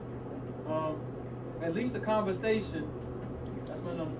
If you're having a health issue, if I don't answer, send me a text with your name or leave a message, and I will call you back that same day. Communicate back. If you're having any health issues. But if you understand what I'm saying, we can give you some things that can help, all right? Because when a woman is having problems with her womb, that means a lot, brother, to me. That means a lot here, what's going on here, the stresses, and then, you know, the other parts. But we've dealt with ovarian cancer, we've dealt with uterus cancer, and we've been able to rectify those situations in as less as 4 weeks, all right? With the people following the regimen. I got 2 or 3 more questions. Go ahead. I don't want to block nobody else. No, go ahead. But these are very important. Yes, sir. Do you have any suggestions, like for a person that's been diagnosed with Parkinson's disease and had like real bad brain injuries in the past, got real beat up real bad in the past, and they haven't been right like themselves? Right. Like, I mean, that could strengthen their brain and strengthen them. Right. If you want to strengthen the brain, you're dealing with the plants that have the highest levels of copper. All right? So, one of the highest level plants with a very high level of copper, yellow dock has a very high level of copper. That's a good one.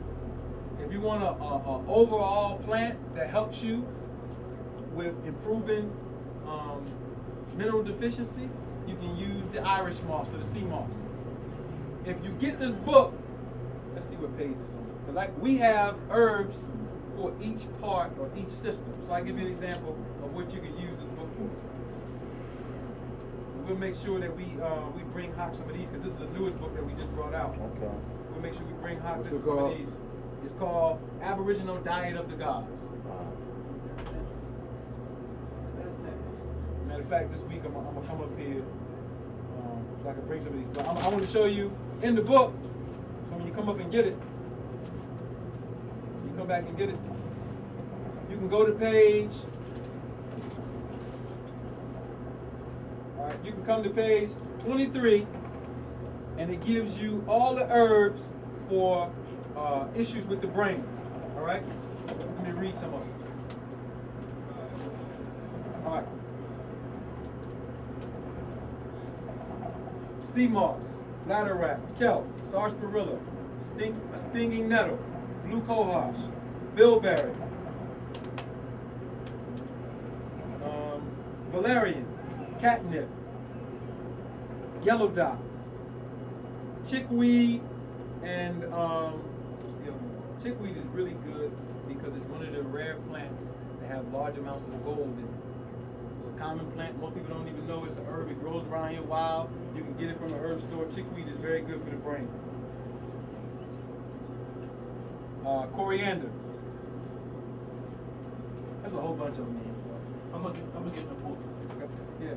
Now we'll make sure we have this book available in Blackandnobel so you can get that. But in that book we have herbs for all 12 of the body systems: the brain and central nervous system, the endocrine system, which is your glands, the respiratory system, which is your lungs, all right, the lymphatic system and the lymph nodes, the circulatory system, the digestive system, the excretory system, which is the kidneys, the ureter, and the bladder, the sexual and the reproductive system, the muscular system, the bones, the meridian system, which is the outside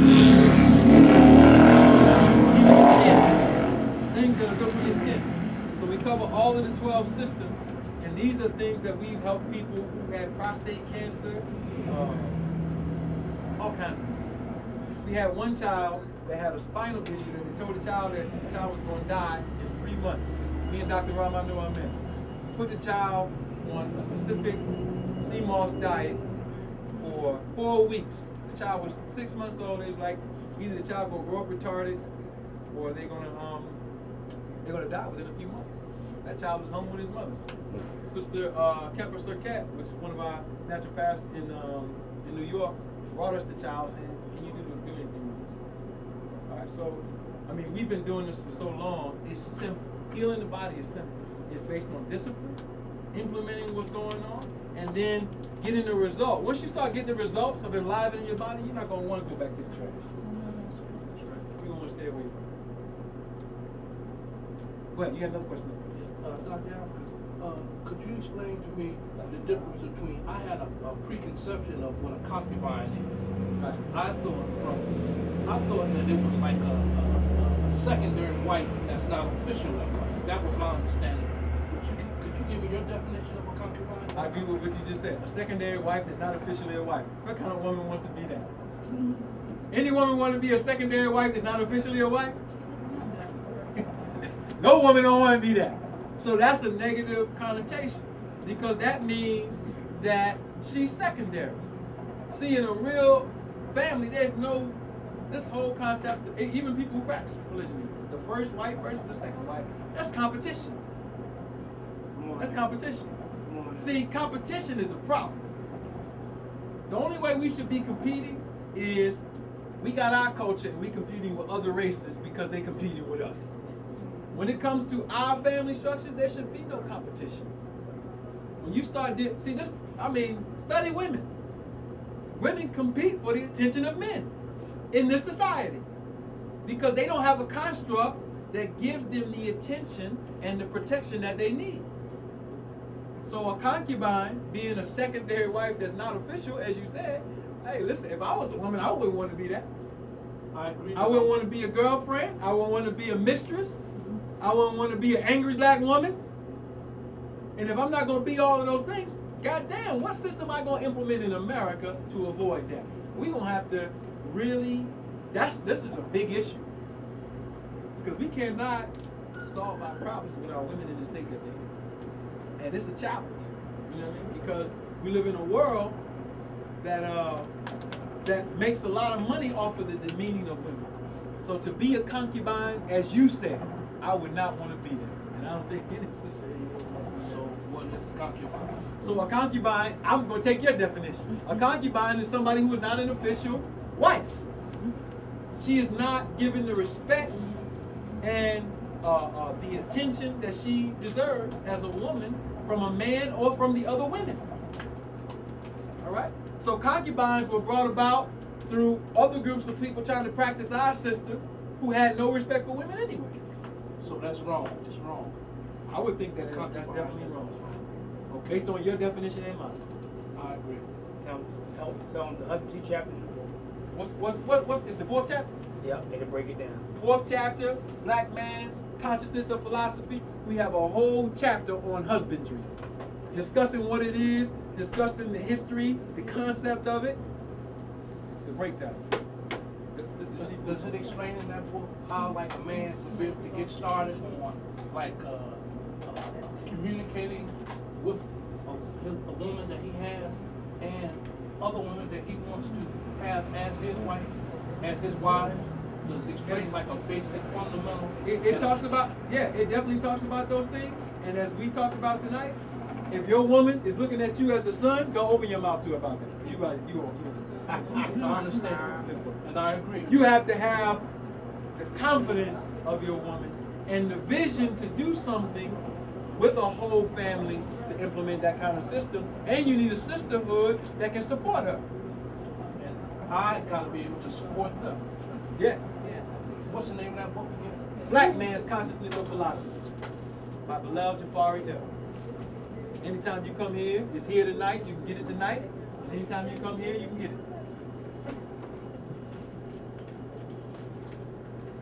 Go ahead, guy. Oh yeah, what was the line that went down the middle finger? What did that represent? That was a hypothetical line that shows that if this line crosses it, it deals with a vital body, a strong body. That means your body is strong. So what happens is, let's say you've been weak for a while and you get yourself in shape. You start opening up your channels and doing the type of workout. You'll see over time that line changes position. Right? So, little line, lifeline should cross this finger. If you draw a hypothetical line, it should cross over. Okay? Any other questions? I have one more if I may. Yes, sir. My brother, he can't get a job because he got a record. And you have any suggestions, something I can tell him, trying to get himself together, even, trying to like get a job, How old is the issue? How old is it? How old is he? Is the issue that he had in the system? He got a whole truckload of past issues. I'm saying his record. Okay. He's out of jail now, but He can get what's called expungements, but he has to have the knowledge of the issue. Go ahead. Without even getting into all that, guy, most of the trade systems, like the iron workers, they don't care about your record. They're not even going to ask you, have you been convicted of a crime? Okay. Trade. Remember, It's about a trade. Key thing is he said trade. That's different than a job. You got to explain that. I understand. He got it. He got it. So if he's looking for a trade, that's something that he could do that he's his own boss, per se. You know what I mean? Or And work he can construction or something like that. construction, iron workers. Yes. Trade. All about craftsmanship. Yes. And as a craftsman, that's all it's about. Because being a craftsman is about your mastery. That's right. And again, we all had trades one time or another. We was all masters of what we do. Daddy was taken away from us. Yes, sir. Any questions? I got one more. Don't be scared to ask questions, y'all. I got one more. That's scary y'all tonight. Y'all looking at me like that? I think he was up there talking about. No, he has another question. Okay. I don't want to block nobody else. But I seen in one of your tapes a name change. You're saying anybody can change their name even if they haven't been nationalized. I suppose a person tried that, right? And they went down there and they went down to the Social Security office. The Social Security office blocked them, saying that you can't do this and you got to go through the courts and all that. What would you suggest, or how would a person go about dealing with the people if they want to get a new Social Security number? Okay, you asking two different questions. You asking for a name change and you want a new Social Security number. First thing is I would have to see what you took down there.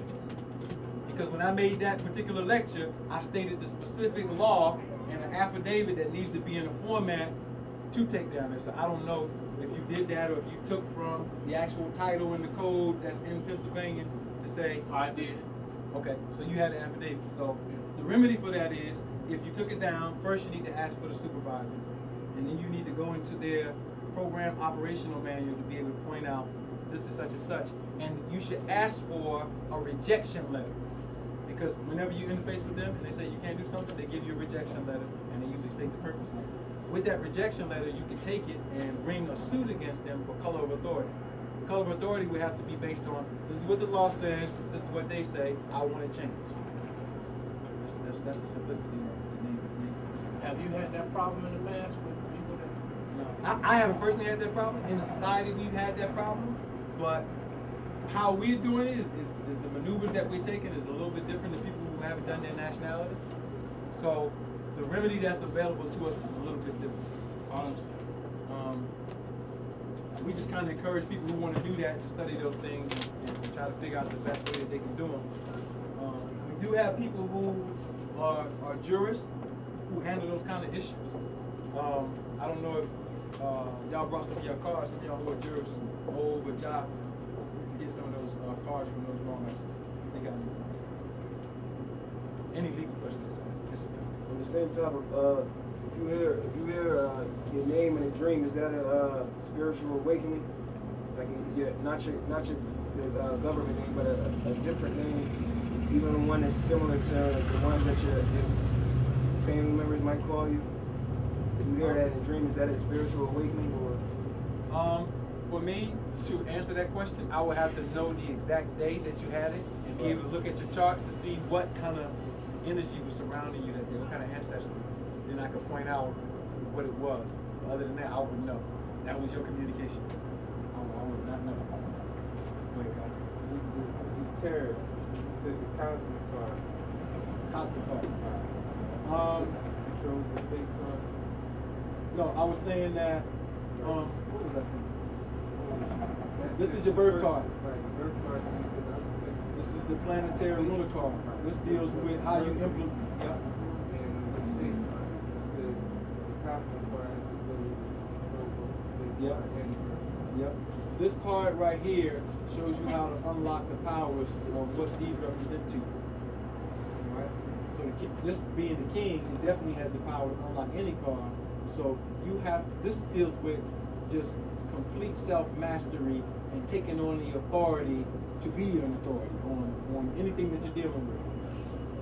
You should not be afraid to challenge yourself to be an authority on anything with this card. I don't care what it is. And it would pertain to the frequency of the Six of Spades, which deals with taking your own fate into your own hands, all right, meaning destiny, and the Six of Clubs, which deals with speech. Now, if I was looking at this card, I would say law. It's law all over it, because it's dealing with 6, Venus, Libra, and you're a man. And it deals with relationships, too. I saw some stuff in the chart that deals with relationships. But becoming an authority on this is the most important part. This card right here is the most powerful card. Does that reading change? The reading doesn't change. These cards never change. We're going to take these 3 cards to So when you want to know something else about yourself, you just do another type of. Yep, I can look at other spreads with these same 3 cards. Like when we do spreads, we look at, let's say if I want to do a reading, I would look at 1, 2, 3, 4, 5, 6, 7, 8, 9, 10, 11, 12 cards horizontally and 12 cards vertically. These are support cards. 1, 2, 3, 4, 5, 6, 7, 8, 9, 10, 11, 12. Those 24 cards will tell me a whole bunch of information about you in a weekly period, in a 52-day period, a yearly period, a 4-year period. There's specific increments that we go through, and the influences that will be in your life so that you can take advantage of it. You might have a day or a year that's a money year, which will be the year if you was thinking about an economic project that would be the best year to implement it. And let's say you was on a year this year where that frequency wasn't there. If you had the idea, I would say no, hold off on it, keep planning it, and bring it out next year because you're on a better money frequency. See what I'm saying? Depending on the energy that's there.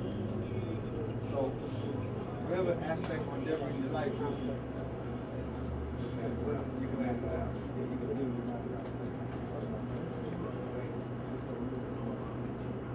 That system in your that book? Yeah, we have another book. The Black. I haven't brought this book out to the people because we gotta add some things in it because this is for people in the rites of passage. but it's going to look like this. I haven't brought this book out yet. But when we do bring it out, we'll have it in a way to allow for you to understand the basics of it. And we teach this system in our cosmology classes. I don't have, if you want to stay up with us, anybody wants to stay up with us with what we are doing, you can go to this website right here, Indigenous Government. And if you're interested in taking cosmology classes or anything, we'll have the announcements on these pages. See that? It's indigenousgovernment.org. Write that down. Do you give readings? You know, okay. Yep. Now let me specify something about my readings. Because I do two types. One reading is just a basic description of what's going on. And the other reading is, well, a reading for me is more than just telling you about some cause and possibilities in your life. Because I know psychologically we have been, have imprints. When I do my readings, I'll give a reading and tell you what I see. And then, depending on your level of courage, I'll tell you everything that I see. Which means that we would have to sit in confidence, and I would sign a contract saying I would never talk about what I see to nobody else but you. And then I'll tell you everything that I see, and the best of my ability to give you some guidance and direction on this. So, you can contact me for readings as well, and I could give you a printout of maybe 45 pages and you can read over. If you want to have a sit down, I'm more than welcome to have a sit down to show you what I see. Because, say it again, I don't really set a fee. I'll tell the person that, okay, this is, you know, a figure, or sometimes I just let people give me donations. I have one set for the cosmology class, because in the class you can sit down and learn it like I know, which is better because then you're your own best interpreter. You know more about your life than anybody knows, way more than I can ever know. But I don't usually set fees for private consultations because I don't know, how much, I don't know, and I don't. When we do our regular reads, 25-page, 35-page reports, we set fees. One of them is $50, one of them is $75. But if you want to sit down on that, you can sit down and make a donation. You just have to contact me. But I'm telling you, in those readings, I'm going to grill you. Because if I see something that's there, I'm just going to do it. I'm not going to grill you like, mental torture. But I'm going to ask you some serious questions. And the object of doing a reading is to enhance yourself about your purpose and to release negative things. We got a lot of negative experiences and we never talk to nobody. We have to learn how to get in groups and get around people we trust to get that stuff off. Because it's locked. It blocks. So did we choose our parents when we came? I know we have eternal life. We keep coming back. So did we choose our parents? Yeah, I would agree. You would agree? Yeah, because spirit, this is the world of effects. Right. Right. One of the reasons why we can see so many energies because we live in these bodies, but we are more than these bodies. Right. So this is the world of effects. Mind moves matter. There's nothing else to be said. We chose to be here to learn these things. Whether we master those things is based on us moving into our Godhood. Because we always get somebody that comes to us that reminds us of who we are if we sleep, as groups or as individuals.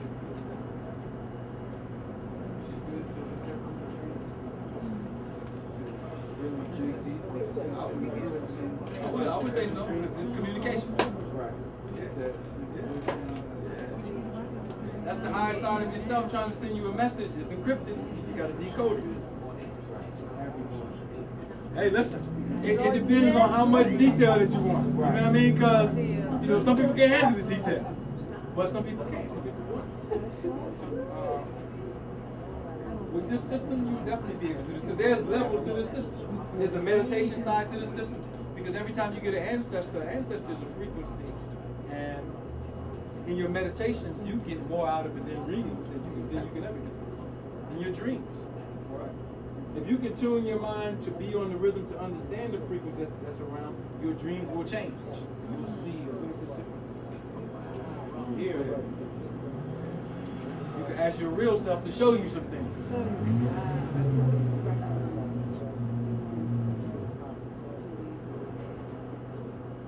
during the last few days of fast to do?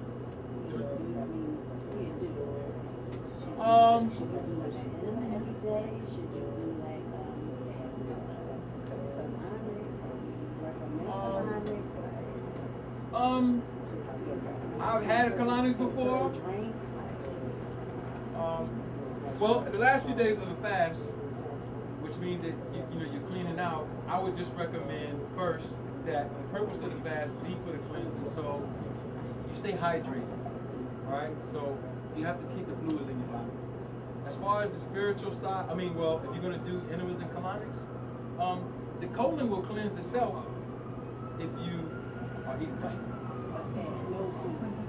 Yeah, no food, but you have to have water. You need water. And you don't want to go too far without having food either, because the food is what produces blood, and you don't want your blood levels to drop too low. So, which means that if, let's say you never fasted before, and you want to do a 7-day fast with no food, that's don't do it. That would be a bad idea.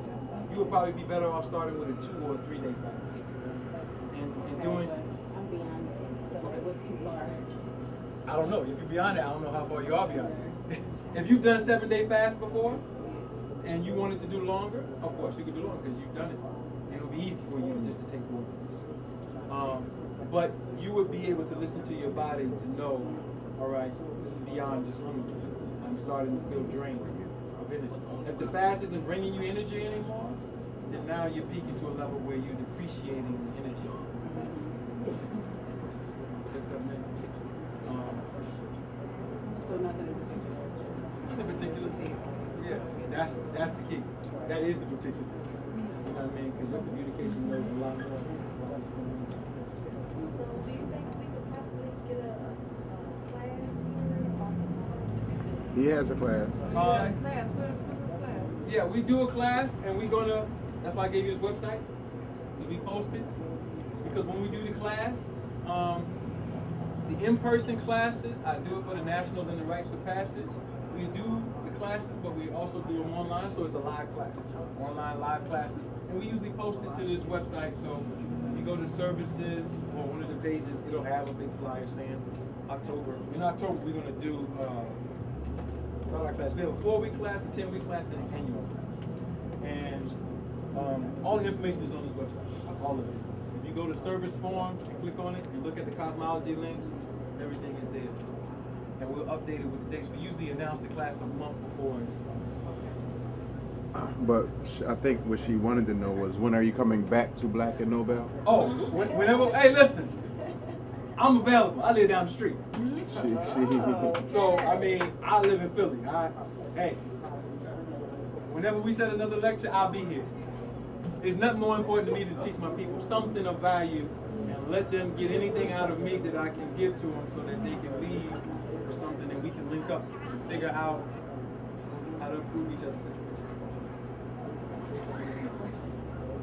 I found this stone, and I really thought that this stone was similar to that. Wow. Y'all see this? Check this out. Where'd you find this at? Just in there, right? It was That's like, how they find Olmecs. It was like, Right? That's how they In find the it. lawn. yeah, that's true. But it was like I was just standing there talking. I'm Hold it like, up.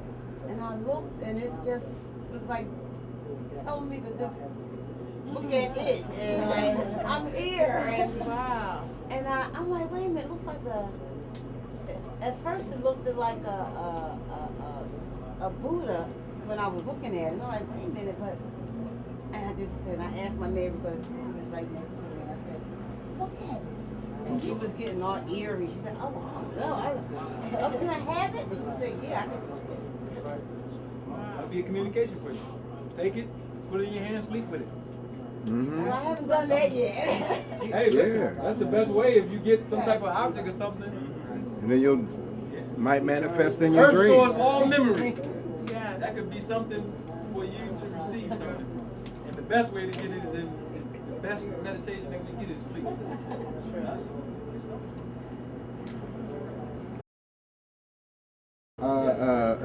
Thank you. Look.